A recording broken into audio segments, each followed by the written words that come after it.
আপনার তো গত এক সপ্তাহ আগে professor doctor Abid Hossain sir URS operation করেছে। আপনার কিডনি থেকে মূত্র নলিতে উপরিভাগে আপনার একটা পাথর হয়েছিল। অপারেশনের মাধ্যমে সেটি অপসারণ করা হয়। জি। আচ্ছা, তো এই অপারেশনের আগে আসলে আপনার কষ্টটা কি ছিল একটু যদি বলতেন। আসলে অপারেশনটা হয়েছে আমার সোমবার রাতে।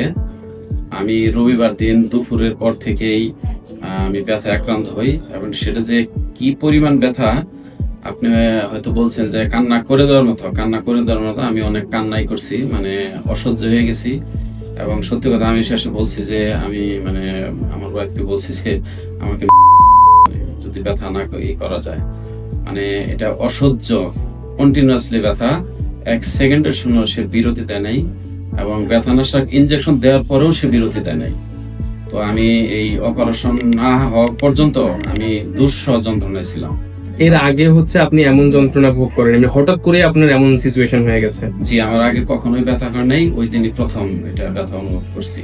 আচ্ছা, এই যে অপারেশন হয়ে গেল প্রায় আজকে এক সপ্তাহ হতে চলেছে, তো আপনার আসলে এখনকার অনুভূতিটা কেমন? মানে আগের চেয়ে ভালো অনুভব করছেন নাকি শারীরিক অবস্থা কেমন আপনার? আলহামদুলিল্লাহ, আমি তো ওই দিন অপারেশন করার পরে থেকেই ভালো। তো পরের দিন একটু ভয়ে ছিলাম, নাড়াচাড়া করতে ভয় পেতাম যে একটা নতুন বিষয়, ভিতরে মনে হয় আবার একটা পাইপ নাকি টিউব থাকে আছে, এটা স্ট্যান্ড করানো হয়েছে আপনাকে? হ্যাঁ, এটা আছে। তো যাই হোক, আলহামদুলিল্লাহ, আমি কোনো কিছু না। ডাক্তার সাহেব আমাকে অবশ্য বলছিলেন যে আপনি কালকে থেকে অফিস করেন, আপনি আপনার কাজ করেন, কোনো সমস্যা নাই। তো না, আমি এমনি কোনো সমস্যা ফিল করি না, আলহামদুলিল্লাহ। আমি আচ্ছা, আপনার কাছে ছোট করে একটু জানতে চাইবো, আসলে এই যে কিডনিতে পাথর বা মূত্রনালীতে পাথর, বিশেষ করে আমাদের দেশে অনেকেরই এরকম সমস্যা থাকে। তো অনেকে হচ্ছে এই কারো সামান্য ব্যথা হয়, কারো তীব্র ব্যথা হয়, কিন্তু এই ব্যথা নিয়ে হচ্ছে অনেকেই ব্যথানাশক ট্যাবলেট খায়, বা বিভিন্নভাবে হচ্ছে তারা সময় পার করে দেয়, অবহেলা করে। তো তাদের উদ্দেশ্যে আপনি যদি ছোট করে একটু কিছু বলতেন। আসলে তাদের উদ্দেশ্যে কথা একটাই, যেমন আমি যা করছি, আমি এখন মনে করি যে আমার সিদ্ধান্ত সঠিক ছিল। ব্যথার আমি 1 ঘন্টার মধ্যে আমি হাসপাতালে চলে গেছি। আমি কোনো প্রকার কোনো পেন কিলার খাই নাই, আমি এমনিও ব্যক্তিগতভাবে পেন কিলার খাই না, প্যারাসিটামল না ছাড়া। আমি 1 ঘন্টার মধ্যে চলে গেছি।